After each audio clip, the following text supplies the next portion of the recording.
انسان اگر اس نقطے کو سمجھ جائے کہ یہ دنیا میرے لیے امتحان گاہ ہے تو اس کی بہت ساری پریشانیاں ختم ہو جائیں اور وہ اپنے کام پہ لگ جائے۔ وہ اس پریشانی میں رہتا ہے کہ یہ پریشانی کیوں ہے، اس کی یہ پریشانی ختم نہیں ہوتی، حالانکہ اس کو یہ پریشانی نہیں ہونی چاہیے کہ یہ پریشانی کیوں ہے، اس کو یہ ہونا چاہیے کہ اس پریشانی سے مجھے آگے سے ایکٹ کیا کرنا ہے اور اس کا میں نے کس طرح سے جواب دینا ہے جو میں اپنے رب کے حضور سرخرو ہو سکتا۔ کس نے تجھے چلنا سکھایا؟ کس نے تجھے بولنا سکھایا؟ کس نے تیری چھاتی میں زور رکھا؟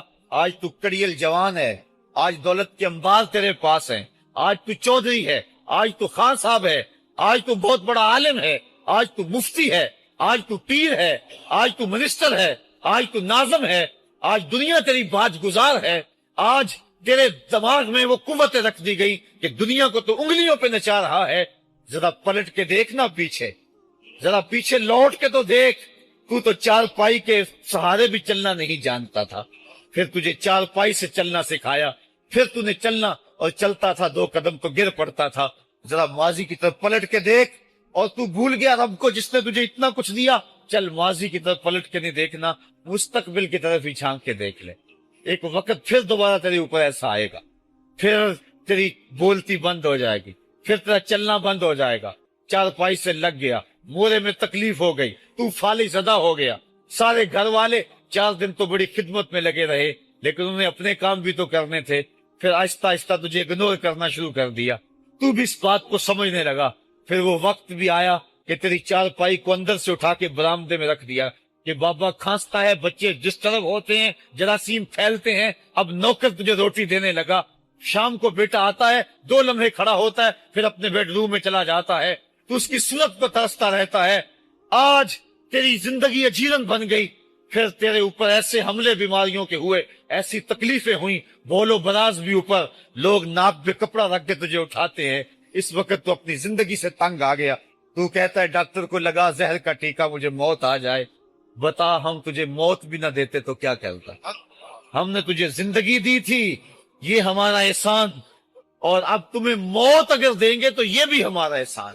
اگر تو تڑپتا تھا، تیری زندگی جو ہے وہ اجیرن بن چکی تھی، سارے تجھ سے تنگ آ گئے تھے، تیرے بیٹے بھی کہتے دعا کرو اللہ بابے کو پردہ دے دے، سارے تیرے پردہ مانگ رہے تھے، اب بتا کہ ہم تجھے پردہ بھی نہ دیتے تو کیا کرتا؟ ثم اماتہ فاقبرہ، شکر کر ہم نے تجھے موت عطا کر دی، فاقبرہ، اور پھر اس کے بعد تجھے قبر دی۔ کتا بھی تو مرا تھا، گھسیٹ کے روڑی پہ ڈال دیا، بکری بھی تو مری تھی، گھسیٹ کے روڑی پہ ڈال دیا، تجھے بھی روڑی پہ ڈال دیا جاتا تو کیا تھا؟ لیکن کہا نا یہ میرا شاہکار ہے، پہلے سے غسل دو، بیری کے پتے بھی ڈال لینا، صفائی خوب ہو جائے، اس کو چٹے لباس کا کفن دو، اس کے سنت سنت پہ خوشبو ملو، اس کو سلگاؤ، خوشبوئیں سلگاؤ، اس کو خوبصورت چارپائی پہ ڈالو، اس کے اعضائے سجدہ پہ مشک ملو، اور اس کی جو ہے وہ چارپائی کے دائیں بائیں پھول رکھو، اور اب سارا زمانہ تیرا منہ دیکھنے آ رہا ہے، ذرا سوچ تیرا منہ دکھانے کے قابل ہے؟ اور پھر کہا اب اس کو اٹھاؤ، قبرستان میں لے چلو، زمانہ آ گیا، تو آج دلہا بنا ہوا ہے اور زمانہ تیری برات بنی ہوئی ہے، اور کہا کہ ایک آدمی نہ اٹھائیں، اس کا پروٹوکول ہے، اس کو 4 آدمی اٹھائیں، کندھا بھی بدلتے رہیں، کہا زیادہ تیز بھی نہ چلنا، میرے شاہکار کو کہیں جھٹکا نہ لگے، اور پھر تیرا پروٹوکول امام کعبہ بھی ہو تو وہ پیچھے ہے، تیری لاش آگے۔ تو نے ہمارے ساتھ کیا کیا، ہم نے تیرے ساتھ کیا سلوک کیا؟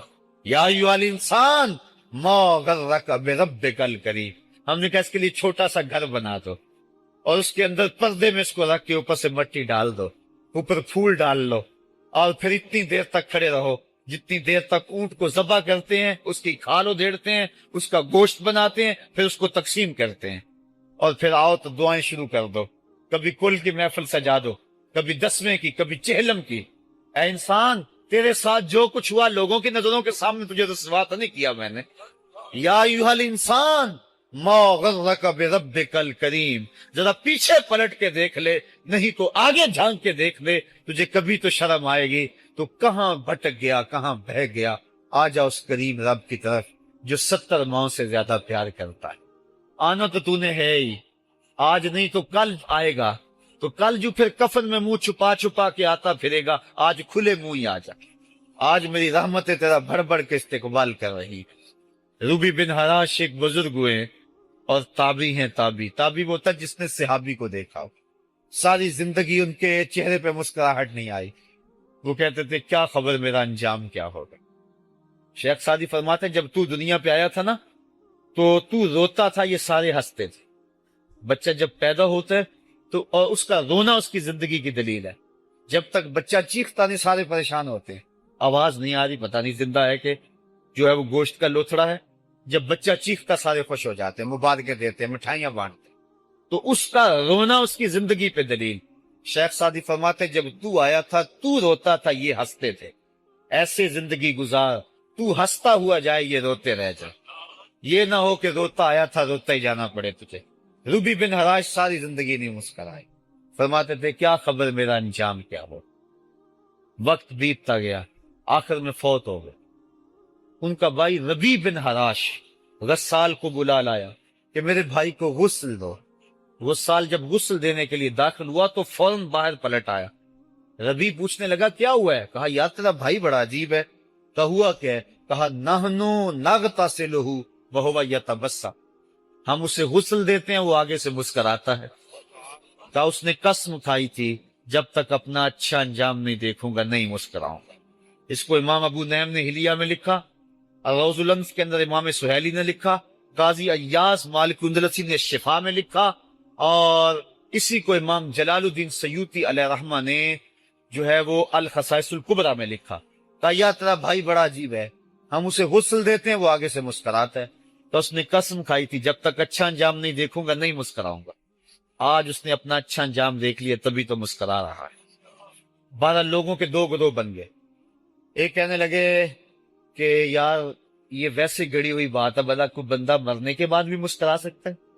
ایک گروہ کہتا ہے یار بندہ بڑا اچھا تھا، ہو سکتا ہے کہ مرنے کے بعد مسکرایا ہو، زندگی تو اس نے دکھ سے گزاری لیکن بعد میں تو سکھ ملا ہوگا۔ اتنے میں انہیں غسل دے دیا گیا اور لوگ اکٹھے ہو کے ان کے گھر آتے، انہیں کفن دے کے پٹڑے پہ ڈال دیا گیا۔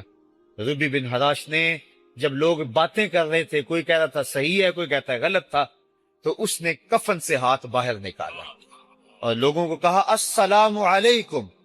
لوگوں نے کہا وعلیکم السلام، اتتکلم بعد الموت، عجیب بات ہے مرنے کے بعد باتیں کر رہے ہو۔ قال نعم اتکلم بعد الموت، کہا ہاں ہاں میں مرنے کے بعد ہی باتیں کر رہا۔ عرش فرش تے بانگا ملیاں تے مکے پہ گیا شور، بلے شاہ سا مرنا نہیں تے گور پہ آ کوئی ہور۔ فَلَنُحْيِيَنَّهُ حَيَاتًا طَيِّبَةً، ان کو حیات طیبہ بخش دی جاتی ہے جو اللہ کے نام پہ اپنی زندگی گزار دیتے ہیں۔ میرا رب کہتا ہے کہ میں ان کو مرنے نہیں دیتا، ان کو ستھری اور پاکیزہ زندگی دیتا ہوں۔ اور اقبال کہتا ہے فطرت ہستی شہید آرزو رہتی نہ ہو، خوب تر پیکر کی اس کو جستجو رہتی نہ ہو۔ موت کو سمجھا ہے غافل اختتام زندگی، یہ ہے شام زندگی صبح دوام زندگی۔ تو کہا ہاں ہاں مرنے کے بعد باتیں کرو۔ لوگوں نے کہا بتا پھر تیرے رب نے تیرے ساتھ سلوک کیا کیا؟ تو ربی جو فوت ہو چکا ہے کہتا ہے استقبلنی ربی غیر غضبان واستقبلنی بروح و ریحان۔ کیا پوچھتے ہو، اس کے قدرت والے چہرے پہ کوئی غصہ نہیں تھا، اس نے روح و ریحان کے پھولوں کے ہار میرے گلے میں ڈالے۔ لوگوں نے باتیں پوچھنا شروع کر دی، موقع مل گیا ایک مردہ بول پڑا، کوئی ادھر کی پوچھ رہا ہے کوئی ادھر کی پوچھ رہا ہے۔ امام ابو نعیم لکھتے ہیں کہ جب لوگوں نے سلسلہ کلام طویل کر دیا تو ربی بن حراش نے کہا اجلوا بی ولا تؤخروا بی لان ابا القاسم ينتظر علی الصلاۃ، دیر نہ کرو مجھے جلدی جلدی قبرستان میں لے جاؤ، تم مجھے باتوں میں لگا رہے ہو، امام الانبیاء میرے جنازے کا انتظار فرما رہے۔ لوگوں نے جنازہ پڑھا اور اپنے گھروں میں آنے کی بجائے سیدھا ام المومنین حضرت عائشہ صدیقہ رضی اللہ تعالی عنہا کی چوکھٹ پہ چلے گئے اور جا کے سارا ماجرا کہا۔ وہ ابھی باقاعد حیات تھی، کہ ایک آدمی نے مرنے کے بعد یوں باتیں کی ہیں، آپ اپنی رائے بتائیں کہ یہ کیا ہو سکتا ہے۔ تو ام المومنین رضی اللہ تعالی عنہا نے فرمایا تم کیوں پریشان ہو گئے ہو، میرے سرتاج آقا فرما گئے ہیں کانا رجل من امتی یتکلم بعد الموت، میری امت میں ایسے مرد بھی ہوں گے جو مرنے کے بعد باتیں کیا کریں۔ وہ لوگ جنہوں نے اپنی زندگی اللہ کے نام لگا دی اور اس کے ذکر کے نام لگا دی، وہ مرنے کے بعد بھی ابدی اور سرمدی زندگی پاتے ہیں۔ اور جو لوگ اللہ سے بے بہرہ ہیں، اس کی خشیت سے جن کا سینہ خالی ہے اور دین کا چراغاں جن کے سینے میں نہیں ہے، وہ چلتے پھرتے بھی مردہ ہیں۔ ان کے سینے میں دھڑکتا ہوا دل تو ہے لیکن تمانیت کا نور اس میں نہیں رکھتے ہیں۔ وہ دھرتی کے اوپر چلتے تو ہیں لیکن دھرتی کا بوجھ ہیں، لیکن یہ لوگ وہ دھرتی کی چھاتی میں ہیں لیکن دھرتی کا وقار ہے۔ ان کی قبروں سے بھی زندگی پھوٹ رہی ہے اور ضیائیں پھوٹ رہی ہیں۔ میں جب بھی کبھی لاہور گیا ہوں تو ایک منظر مجھے اپنی طرف کھینچتا ہے۔ جب میں دریائے راوی کے اس پار ہوتا ہوں تو میں ایک قبر دیکھتا ہوں جس پہ حسرتیں برس رہی ہیں۔ وہ بر صغیر کا مطلق العنان حکمران، جس کی کے اشارہ ابرو سے ہندوستان کی تقدیر بدلتی تھی، آج چند تاش کھیلنے والی ٹولیاں اس کی قبر پہ بیٹھی ہیں۔ اس کی محبوب بیوی جو بادشاہ کے پیچھے بیٹھتی تھی اور پردہ پیچھے لٹک رہا ہوتا، بادشاہ کا کوئی فیصلہ اسے ناگوار ہوتا، پیچھے سے وہ کمر ٹھونکتی، بادشاہ فیصلے بدل لیتا۔ جس کے اشارہ ابرو سے ہندوستان کی تقدیر کے فیصلے تبدیل ہوتے تھے، اس کی قبر بھی ساتھ ہی اندھیرے میں ہے۔ اور اس کی بیٹی کی قبر کے اوپر زیب النساء کے مقبرے پہ لکھا ہے، بر مزار ماں غریباں، نہ چراغے نہ گلے، نہ پرے پروانہ سوزد، نہ صدائے بلبلے۔ ہم غریبوں کی قبر پہ کون چراغ جلانے آئے گا، کون پھول ڈالنے آئے گا؟ نہ کوئی بلبل گیت گانے آئے گی اور نہ کوئی پروانہ پر جلانے آئے گا۔ یہ وہ جو مطلق العنان تھے، یہ ان کی قبر کی کہانی سنائی۔ اور جب میں دریائے راوی کا کنارہ پار کرتا ہوں تو ایک لوح مزار وہ بھی ہے جہاں جلی حروف میں لکھا ہے، گنج بخشے فیض عالم، مظہر نور خدا، ناک سارا پیر کامل، کامراں را رہنما۔ جب زندگی ایک طرح کی نہیں ہوتی تو پھر موت بھی ایک طرح کی نہیں ہوتی۔ جب دنیا پہ رہنے والے لوگ ایک طرح سے زندگی نہیں گزارتے تو ان کی برزخ بھی ایک طرح کی نہیں ہوتی۔ تو یہ ہیں وہ لوگ جن کی قبروں پہ آج بھی چراغاں ہیں، جن کے نام کا آج بھی تنتنا ہے۔ 1000 سال گزر گئے، ان کی نسبی اولاد تو کوئی نہیں ہے، انہوں نے شادی بھی نہیں کی تھی، لیکن اس کے باوجود دن کو چلے جاؤ، کڑکتی دوپہر کو چلے جاؤ، برستی بارش میں چلے جاؤ، لمبی رات کی تنہائی میں چلے جاؤ، موسم کی کسی بھی شدت میں چلے جاؤ، حکومتوں کے بدلتے ہوئے ماحول، مارشل لاؤں کی کیفیتیں، جس دور جس حالت میں مرضی جاؤ، آپ کو وہاں میلہ نظر آئے گا، وہاں ہجوم عاشقہ نظر آئے گا۔ ارے میں گسارو سویرے سویرے، خرابات کے گرد پھیرے بپھیرے، کبھی اس طرف بھی گزر کر تو دیکھو، بڑی رونقیں ہیں فقیروں کے ڈیرے۔ تو وہ لوگ جنہوں نے اپنی زندگی اپنے مالک کے نام گزاری، وہی زندہ ہیں، وہ سرمدی اور ابدی زندگی پائے ہوئے ہیں۔ صاحبو، اب میرے اور آپ کے پاس سانسوں کا موقع موجود ہے، ورنہ یہ سانسیں تیزی کے ساتھ پگھل رہی ہیں۔ میں کل امام راضی کو پڑھ رہا تھا، وہ کہتے ہیں، ایک بزرگ فرماتے ہیں، مجھے سمجھ نہیں آ رہی تھی ان الانسان لفی خسر کی، کہ بے شک انسان گھاٹے میں ہے۔ میں سوچ رہا تھا کیسے گھاٹے میں ہے، تو کہا کہ مجھے سمجھ اس طرح آئی کہ میں بازار گیا، میں نے ایک شخص کو دیکھا جو پھٹے پہ برف رکھ کے بیچ رہا تھا، اور آواز کیا لگا رہا تھا، ارحمو ارحمو من یذوب راس مالہ، اور رحم کرو اس بندے پہ، اگر تم نے تھوڑی بھی دیر لگا دی اور میرے سے سودا نہ خریدا تو میرا جو راس المال ہے میرا وہ بھی لٹ جائے گا، کیونکہ برف تو میری پگھلی جا رہی ہے، اور اگر تم نے خرید لی میری برف تو میرے پیسے کھڑے ہو جائیں گے، اور اگر تم نے میری برف خریدنے میں دیر کر دی تو جو میں نے پیسے لگائے ہیں میرے وہ بھی پورے نہیں ہوئے۔ تو وہ کہہ رہا تھا ارحمو من یذوب راس مالہ، وہ کہتے ہیں مجھے ان الانسان لفی خسر کی سمجھ نہیں آ رہی تھی، اس کے اس جملے کو سن کے سمجھ آ گئی کہ انسان جلدی جلدی اپنی سانسوں کو گوا رہا ہے، اسے چاہیے کہ جلدی جلدی ان سانسوں سے کام لے لے، ورنہ یہ سانسوں کی برف پگھل جائے گی اور اس کی یہ پونجی بھی برباد ہو جائے گی۔ تو صاحبو، میں اور آپ لمحہ لمحہ موت کے قریب ہو رہے ہیں، لمحہ لمحہ موت کے قریب ہو گئے۔ آج میں دوپہر کو بیٹھا تھا تو وہ ایک شخص آ کے میاں صاحب کا شعر پڑھنے لگا، دیگر تے دن گیا محمد اوڑک نو ڈب جانا، تو میری نظر چلی گئی، میں نے کہا ابھی تو 10 بجے ہوں گے، تو میں نے کہا صبح کے 10 بھی بج گئے ہیں اور پھر 12 بھی بج جانے ہیں، پھر ظہر بھی ہوگی، پھر دیگر بھی ہوگی، اور اس کے بعد پھر شام بھی ہو جانی ہے۔ اب ہم دیگر تک تو پہنچ گئے ہیں، اب شام کے تدلکے بھی قریب ہو گئے ہیں، تو یہ دن ڈوب جانا ہے تھوڑی دیر کے بعد۔ یہی مثال ہماری زندگی کی ہے. کوئی دوپہر تک آ گیا ہے، کوئی چاش تک آ گیا ہے، کوئی ظہر تک آ گیا ہے، کوئی عصر تک آ گیا ہے، اور کسی کی زندگی کا سورج بالکل غروب ہونے کے قریب آ گیا ہے. صاحبو، پتہ کوئی نہیں کہ ہمارا اگلا قدم کہاں ہے. اس سے قبل کہ کوئی حجت باقی نہ رہے، مجھے آپ کو اپنی زندگی پہ نظر ثانی کرنا ہوگی، اپنے گناہوں کا اور اپنی نیکیوں کا حساب لگانا ہوگا. ایک ترازو تو کل محشر کے میدان میں لگے گا، ایک ترازو ضمیر کی عدالت میں آج ہی لگانا ہوگا. ہمیں دیکھنا ہوگا ہمارے پلے کتنے عمل ہیں اچھے، اور جو اچھے عمل ہیں ان میں خلوص والے کتنے ہیں، لوگوں کے دکھاوے والے کتنے تھے، رب کے لیے کتنے عمل کیے اور لوگوں کے لیے کتنے کیے.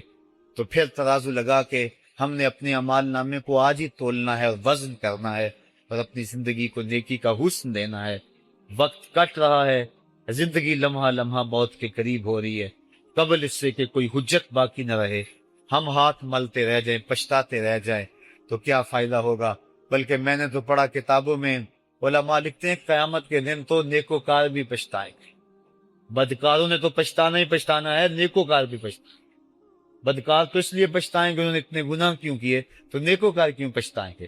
جب وہ اپنے اچھے اعمال کی جزا دیکھیں گے تو وہ پچھتائیں گے، ہائے جو چند لمحے ضائع ہو گئے وہ بھی کیوں ضائع ہو گئے، وہ بھی میں نے کیوں برباد کر دی، وہ بھی اس راستے پہ ڈالے ہوئے ہوتے.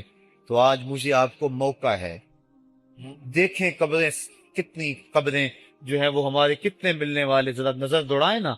آج ہم کتنوں کو کندھوں پہ اٹھا کے قبرستان چھوڑ آئے ہیں.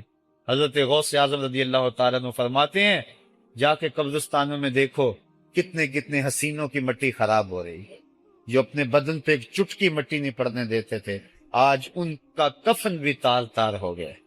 جو اپنے کلف لگے کاٹن کو سلوٹ نہیں آنے دیتے تھے، آج ان کے کفن بھی ٹوٹ گئے ہیں اور ہڈیوں کے جوڑ جوڑ الگ ہو گئے.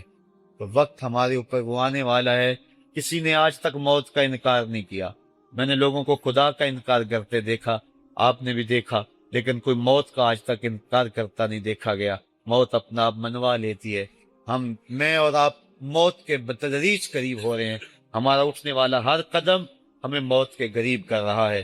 تو قبل اس سے کہ وہ وقت آ جائے اور کوئی حجت باقی نہ رہے اور ہم ہاتھ ملتے رہ جائیں، وقت پر کافی ہے ایک قطرہ بھی آب خوش ہنگام کا. جل گیا جب کھیت برسا می تو پھر کس نام کا. پھر تو پچھتاوا ہی ہوگا. آج ہم پچھتا لے تاکہ زندگی میں حسن نیکی کا آ جائے.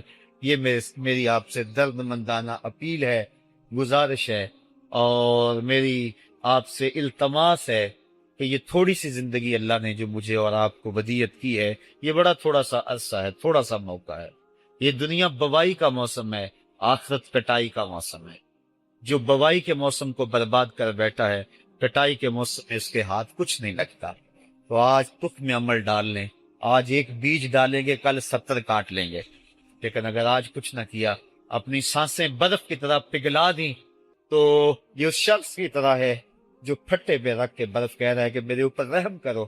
اگر تم نے میرے سے برف نہ خریدی تو میرا راس المال بھی لٹ جائے گا. ہمارا راس المال سانسوں کی صورت میں لٹ رہا ہے. اللہ مجھے آپ کو اپنی رحمتوں کا حصار عطا فرمائے. وآخر دعوانا ان الحمد للہ رب العالمین.